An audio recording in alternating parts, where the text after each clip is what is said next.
Ladies and gentlemen, boys and girls, welcome to the Everything is Bad New Fangled Motion Picture Show. Welcome one and all to another episode of the New Fangled Motion Picture Show. I am your host, Niall. And I'm Nolan.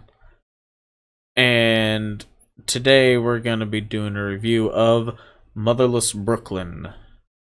Before we get into that, we just want to let you know we're going to be doing a normal thing where we do a spoiler-free review and then give you a spoiler warning and get more in-depth into it after that. So, without anything else to add to that? No? Alright, let's get into it. So, Motherless Brooklyn, if you're unaware, is a detective movie starring a lot of very famous people. Edward Norton, Alec Baldwin, Willem Dafoe, Bruce Willis. A lot of less well-known people, but still like Fisher good. Stevens. Yeah. He was in Short Circuit. Yeah, he was. You're right. Is that really what your go-to for Fisher Stevens is? Well, either that or the Super Mario Brothers movies or Hackers. Let's see. I mean, it had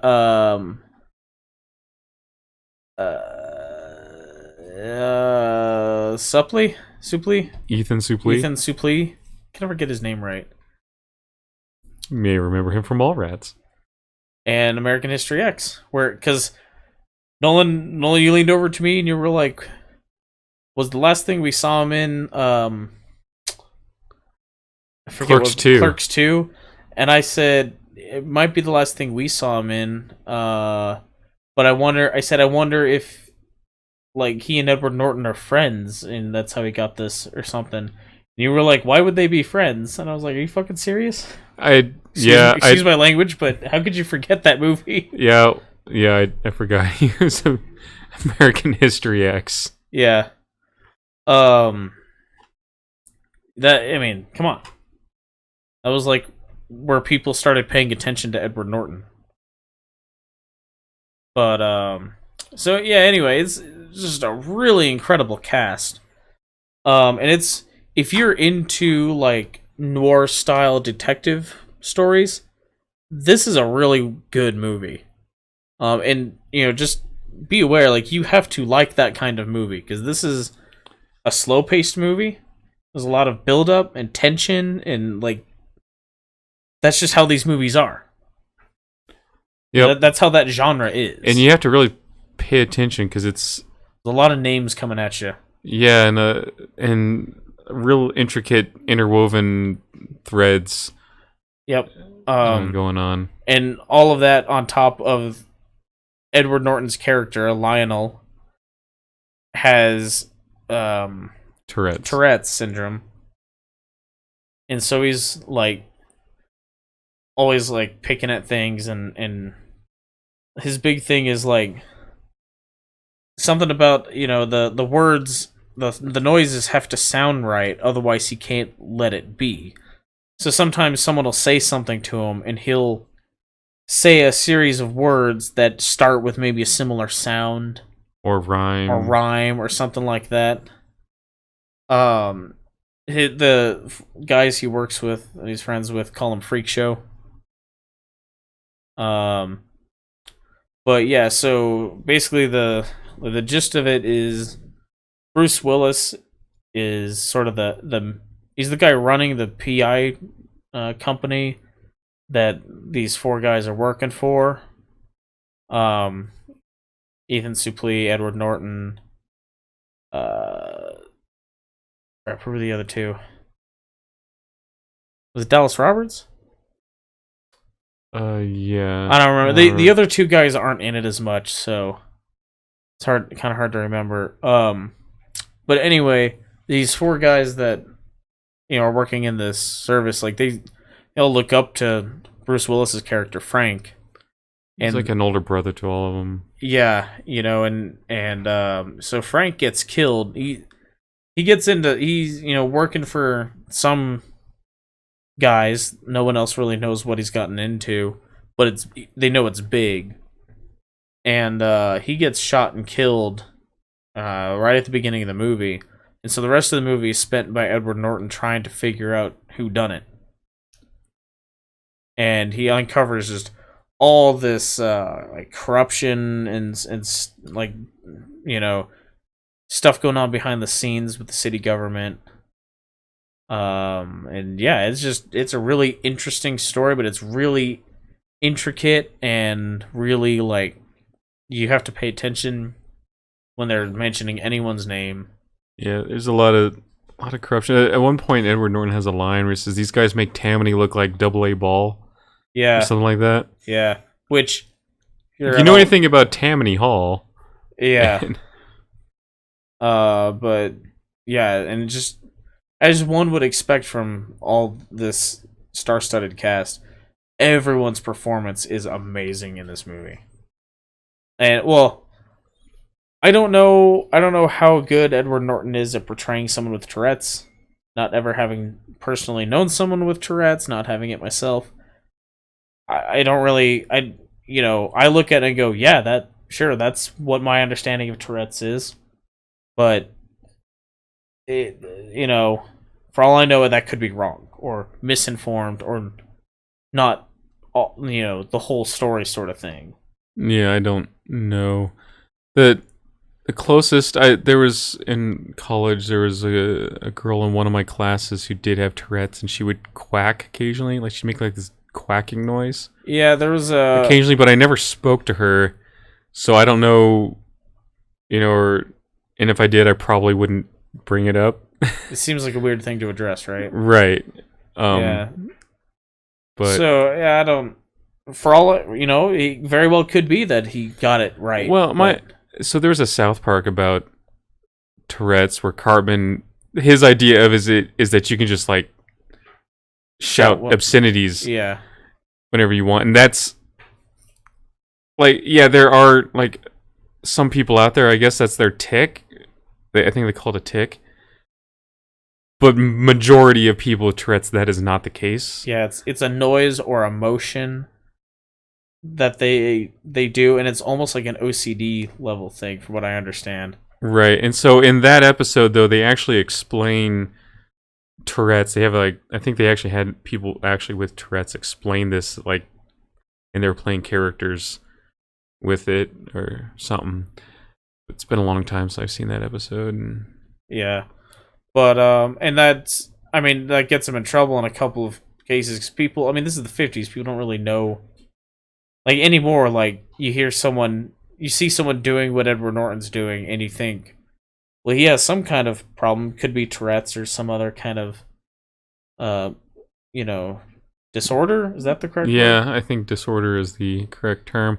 But in the 50s, it was like, look at that freak over there. Or in some cases, he'll shout something, and the other person will think that he's mocking them. Right. That comes up as well, and that gets him into some trouble. Yeah. But there's one scene where a woman asks him for a light, and he can't. Every time he strikes the match, he blows it out, and he can't stop himself, and he's getting really frustrated with himself because he just wants to light the cigarette. Really attractive. He just wants to light her cigarette for her, and eventually, especially because she was like flirting with him, and Yeah. But yeah, so. This was just a really well done movie. I think the only complaint I had when watching this movie was really warm in our theater. Oh, the people behind us were really pitching a bitch about it too. It was like, okay, people, come on. I'm just like really bumped the mic there. It was like, all right, come on, people. It's pretty uncomfortable in here, but geez, like just let it be. Like, what do you want? Yeah, so I would definitely recommend this movie if you're into like noir detective stories. It's really good. Otherwise, I guess we can move on to the spoiler warning. Yeah, I don't really have a whole lot more to say about this movie. Yeah, there's plenty of stuff to spoil, but that would just be getting into the whole story. Ultimately, yeah, I mean, there's this twist because his friend Bruce Willis' character Frank was murdered basically because he figured out he was supposed to be digging up dirt on a city councilwoman. And what he wound up finding though is dirt on the city council man, played by Alec Baldwin. That the guys that hired him were working for. And I don't think he knew that they were working for him, otherwise he probably wouldn't have brought this up, but that got him killed. And the dirt was he had an illegitimate daughter working with the city council woman, working for the city council woman that he's against. Basically, he's trying to build, freeways and stuff, and he's condemning all these like black neighborhoods to build on top of. And they're not slums, but he's getting them labeled as slums and trying to drive everyone out, and she's trying to work against him. She winds up being the love interest in the movie. It honestly, kind of reminds me of L.A. Noir in a lot of ways, because in that it was also it was all around the freeway development in Southern California, and it's also about the same time, right? Just after the war, just after World War II. Yeah. So, yeah, this I think was the very early 50s, and L.A. Noir was late, definitely after the war, but late 40s, I think. Yeah, because they mention, various characters having fought in the war. Yeah. What? There was another gangster movie that also took place after World War II, right after World War II in L.A. You remember that? In L.A.? Yeah. Or not a gangster, but a noir detective sort of thing. It's this guy forms this task force. Oh, Gangster Squad? Gangster Squad, yeah. Movie wasn't as good as this. No, it wasn't. It was obviously a pretty forgettable movie. But yeah, everything about this movie was just really well done. The acting was great, the set design was great, the costuming, they had a bunch of. I'm sure a lot of it was CG, but they had a lot of period correct cars and. So yeah, definitely check this one out if you're at all into mystery and / noir detective stuff. Yep. Because you don't get a lot of it anymore, so you got to get it where you can, and this is a really good example of that. Yeah, definitely. So our next review is going to be for Terminator Dark Fate. So check that out. That's probably going up the day after this one goes up. We do a lot of movie reviews. Our last one was for Jojo Rabbit, so definitely go check out that review as well. Subscribe, do whatever you feel like. I'm not gonna be mad at you if you don't, but it'd be cool. And yeah, so we got a ton of movies coming out between now and the end of the year. Midway looks bad, but we're gonna see it anyway. Nolan's going to Playmobil movie by himself. Again, you bring this up. You're making stuff up. I'm not making stuff up. You talk about it all the time, how you're super excited for the Playmobil movie. You're talking about how it's going to be better than the Lego movie. And I think you're just a madman. I don't understand it, but hey, you're entitled to your opinion, even if it's wrong. When are they going out with a Mega Bloks movie so we can get the whole building block trilogy? Yeah. And then we'll have a crossover event. Yeah. But anyway, and there's so much coming up for the end of the year. 1917 looks really good. Star Wars, I'm actually excited. I'm after the last trailer they came out with for Star Wars, Rise of Skywalker, I am more excited for that movie than I have been otherwise. Man, there's just so much coming out. You know, it's Frozen 2 is not something that like I'm real excited for, but we're gonna go see it because everyone's gonna go see that movie, right? Yeah. Ford vs Ferrari looks amazing. The Good Liar looks really good. Oh man, there's just so much. Knives Out looks amazing as well. So, you know, we're definitely in that end of the year holiday movie season that we all love so much. So, Yep. Anyway. Moving out of the fall doldrums. Oh, man. It feels good to go to the movies every weekend, doesn't it? Yeah. So, anyway, I don't think I had anything else to add to that. Did you? Nah. Nope. All right. So, until next time, thanks for listening. Bye. Toodles.